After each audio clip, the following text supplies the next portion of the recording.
Valentín Botet, director de Randstad Research. Valentín, muy buenos días. Hola, muy buenos días. Bueno, estamos hablando de este grupo de jóvenes, esta generación de jóvenes millennial que desde luego empiezan de una forma complicada. No es la primera generación que enfrenta una crisis, pero es verdad que la situación es delicada en un mundo de pandemia. Y yo quería que nos adentrásemos un poco en su realidad en estos momentos. ¿Cuál es en realidad, al hablar realmente, cuál es el acceso de los jóvenes al mercado laboral en este momento? ¿Cuál es la radiografía con lo que se encuentran? Bueno, vamos a ver, pues se encuentran con un escenario muy diferente en función de la cualificación que sean capaces de aportar en estos momentos. Porque a veces hablamos de los jóvenes o de los millennials y los metemos todos en un bloque, pero la realidad es que cuando nos ponemos a analizar la composición de este segmento por niveles de estudios, pues nos encontramos una realidad muy sorprendente para algunas personas. Nos encontramos con que aproximadamente 1 de cada 2 jóvenes entre 25 y 29 tiene estudios universitarios, mientras que por el otro extremo de la distribución, aproximadamente el 26%, como mucho, ha conseguido terminar la ESO. ¿Qué sucede? Pues que en ese segmento, el de los que como mucho han conseguido terminar la ESO, su escenario laboral antes de esta crisis y de esta pandemia ya era bastante triste. Y hay que decirlo de manera abierta. ¿Por qué? Porque cada vez más los empleos para los que no se requiere ningún tipo de cualificación son menores, porque son actividades que cada vez más se van robotizando, se van mecanizando, van externalizándose, van llevándose a otros países. En definitiva, el mercado laboral para esos jóvenes de baja cualificación cada vez era más pequeño.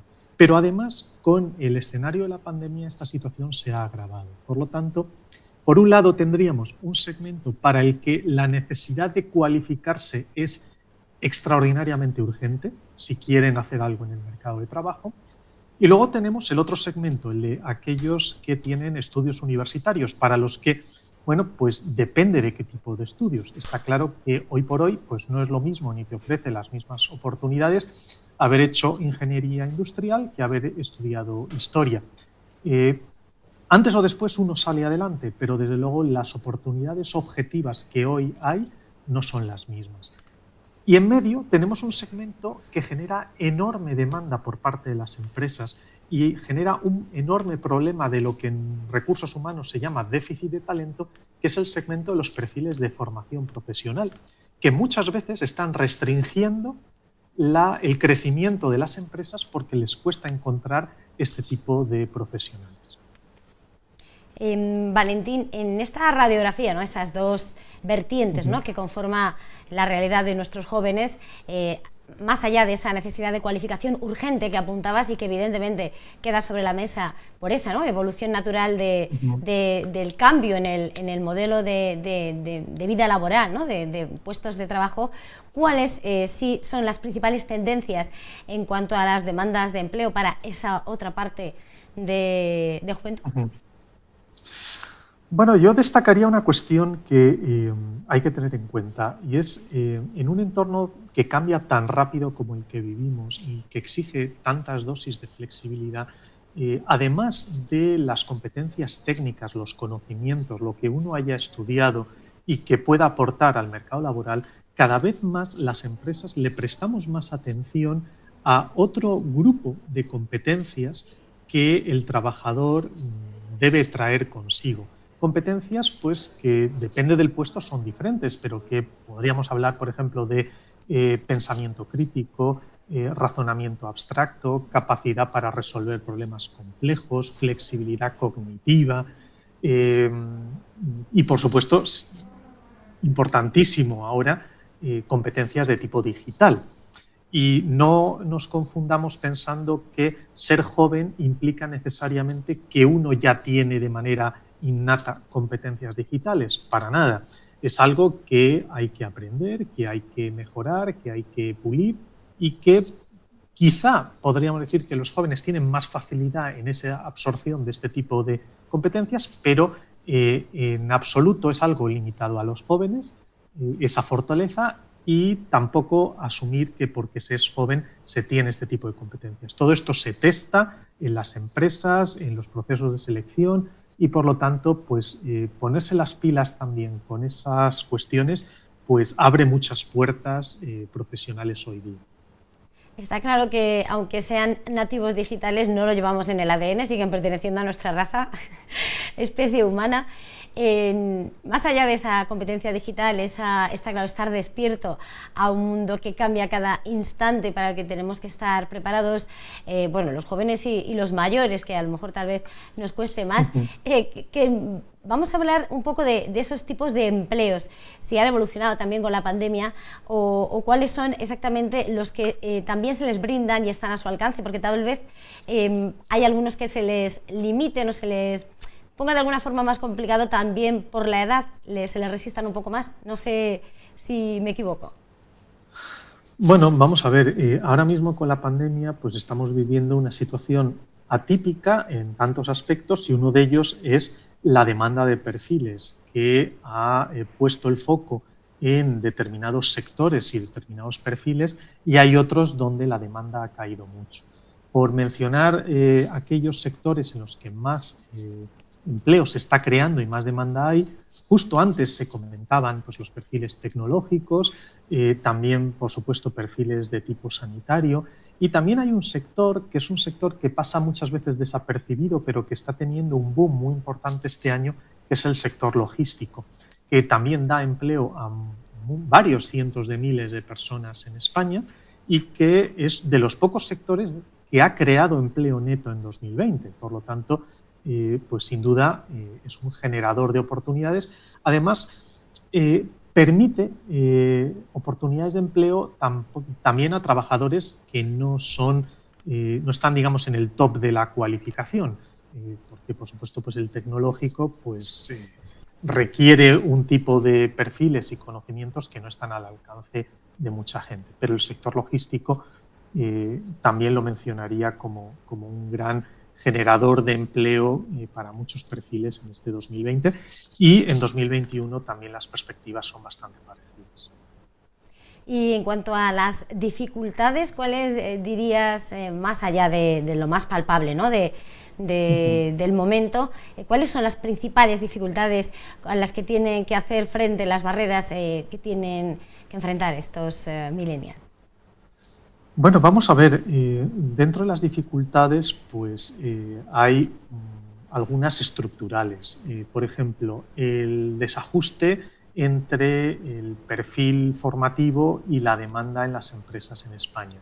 En España, por ejemplo, tenemos demanda de muchos perfiles de tipo tecnológico, pero no se generan suficientes en nuestras universidades. Por otro lado, generamos muchos titulados universitarios en algunas carreras de baja demanda.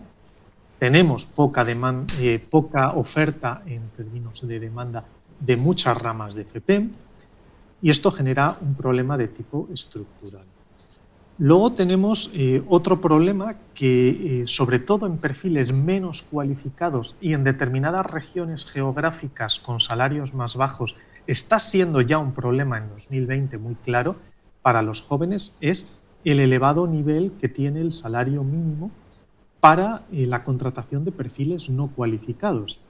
Esto está suponiendo restricciones a la contratación en determinadas industrias y en determinados sectores en zonas donde los salarios pues, son relativamente bajos, porque ahora mismo el salario mínimo pues, en algunas comunidades autónomas y en algunas provincias se ha ido por encima del 75% del salario medio. Y esto supone un obstáculo de entrada, una barrera de entrada para perfiles sin experiencia previa. Esto supone problemas de tipo estructural. Luego tenemos problemas coyunturales vinculados a la crisis que nos está generando esta pandemia, que hace que en determinados sectores pues, no se esté creando empleo o todavía incluso se esté perdiendo empleo y esto suponga para un trabajador que de manera natural aspire a un empleo en ese determinado sector, pues está suponiendo graves problemas.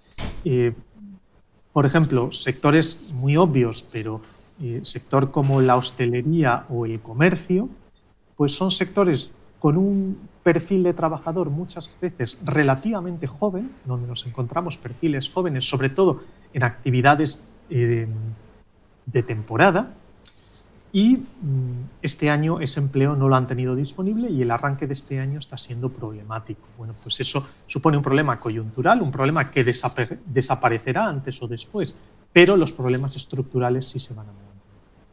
Es un poco volver sobre esto último que acabas de apuntar, porque mañana vamos a conocer datos de desempleo aquí en nuestro país. La situación económica es la que es, la tercera ola de la pandemia no lo está poniendo fácil, la recuperación parece que va a tardar más de lo que se esperaba o de lo que se ambicionaba. En ese escenario y aun de problemas coyunturales, no sé cómo ves este arranque de año, si de alguna manera va a permitir algo más de flexibilidad a la entrada de esos jóvenes, precisamente por eso, porque son mucho tal vez más versátiles a la hora de entrar en esas modalidades nuevas de no conocerte de tú a tú, sino todo online, o bueno, ¿cuál es el escenario? Más que nada, pues como ya casi como antesala del dato y de año, ¿no? ¿Cómo lo ves? Sí. Vamos a ver, yo creo que dentro de lo terrible de lo que hemos vivido en 2020, por intentar rascar algo positivo, yo destacaría un hecho. Oportunidades laborales existen en prácticamente todos los sectores. El año pasado ha sido un palo muy grande para la contratación, tanto de carácter indefinido como temporal. En ambas modalidades ha caído respecto a 2019 aproximadamente un 30%. Pero aún así se firmaron el año pasado 14 millones de contratos temporales y aproximadamente, si no me equivoco, en torno a 1,5 millones de contratos indefinidos. Por lo tanto, oportunidades laborales siguen existiendo. Ahora, ¿cómo afrontar ese menos, por supuesto, que en un año normal, un 30% menos, pero han seguido existiendo? Pues, ¿cómo afrontar ahora el acercamiento al mercado laboral para un joven en esta situación que busque un primer empleo o demás? Pues lo primero, no desanimarse, porque esas oportunidades están ahí. Va a ser más difícil encontrarlas, va a ser más difícil materializarlas, pero están. En segundo lugar, desde luego, hay que reforzar competencias y es un contexto óptimo para sacar a relucir, para mostrarle a un empleador las habilidades de tipo tecnológico, de tipo digital que disponemos, ¿no? Y luego, pues evidentemente, este modelo de trabajo donde pues, estamos desde casa, teletrabajamos, a veces vemos lo positivo, pero también tiene dificultades. Y para alguien que entre nuevo en una empresa es complicado porque se le prolonga la curva de aprendizaje. Muchas veces aprendemos observando a los que tenemos alrededor, ¿no? Y cuando entramos en un sitio nuevo, enseguida nos empapamos viendo pues, la dinámica de trabajo, el funcionamiento de nuestros compañeros. Cuando estamos todos desde casa, ese aprendizaje es más lento y estamos más perdidos al principio, pero de nuevo, pues paciencia, hay que invertir hay que esforzarse en ese aprendizaje para rápidamente ser productivos, pero yo creo que lo más importante es que en este 2021 siguen apareciendo oportunidades, seguimos muchas empresas buscando trabajadores para incorporar, por lo tanto, pues hay que saber buscar bien y aprovechar esas oportunidades. Pues nos vamos a quedar con eso, ¿no? Actitud positiva, que lo piden hasta los médicos, formación y, bueno, y una vez más lo que ya nos decían los abuelos, ¿no? Esfuerzo. Valentín Bote, director de Randstad Research, muchísimas gracias por acompañarnos este miércoles aquí en Negocios Televisión y hasta la próxima. Un placer, como siempre.